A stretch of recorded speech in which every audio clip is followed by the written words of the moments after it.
سے حسین نہیں گئے جتنا یتیم بھتیجے کے جنازے پہ گئے، لیکن جاتے جاتے جب پہنچے تو دو جملے شہید کربلا کے ہیں۔ امام فرماتے ہیں بیٹا تجھ تک پہنچنے کے لیے دیر ہو گئی مجھے، اور دوسرا جملہ کہا قاسم آتے آتے دیر تو ہو گئی لیکن جب میں پہنچا تو اب میں تیری کوئی مدد نہیں کر سکتا۔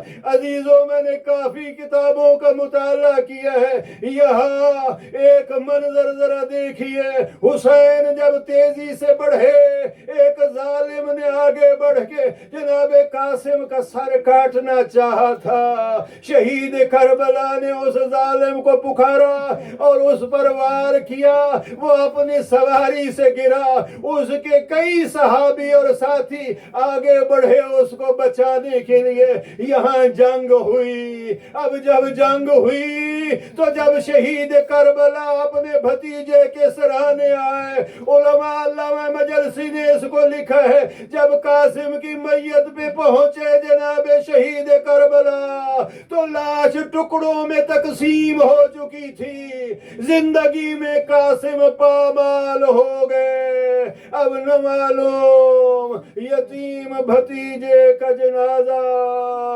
بوڑھا چچا کیسے لے آیا، مگر میں کہوں گا اے شہید کربلا آپ تو صابر امام ہیں، آپ تو جنازہ لے آئے، لیکن جب جنازہ خیام میں پہنچا اب بیویاں ساری آتی ہیں لیکن فروا نظر نہ آئی، امام نے بھیجا فضا جاؤ، اب گویا یہ منظر ہوگا، فضا گئی تو کیا دیکھا، فروا کبھی دائیں ہاتھ مارتی ہیں کبھی بائیں، مجھے نظر نہیں آتا میرا قاسم کہاں، مگر ہاں بی بی تیرے حسن کی نشانی کربلا کی خاک میں پامال ہو گئی، لیکن ان کے پاکیزہ خون رسول کا دین بچا گئے، کلمہ توحید کو بلند کر گئے،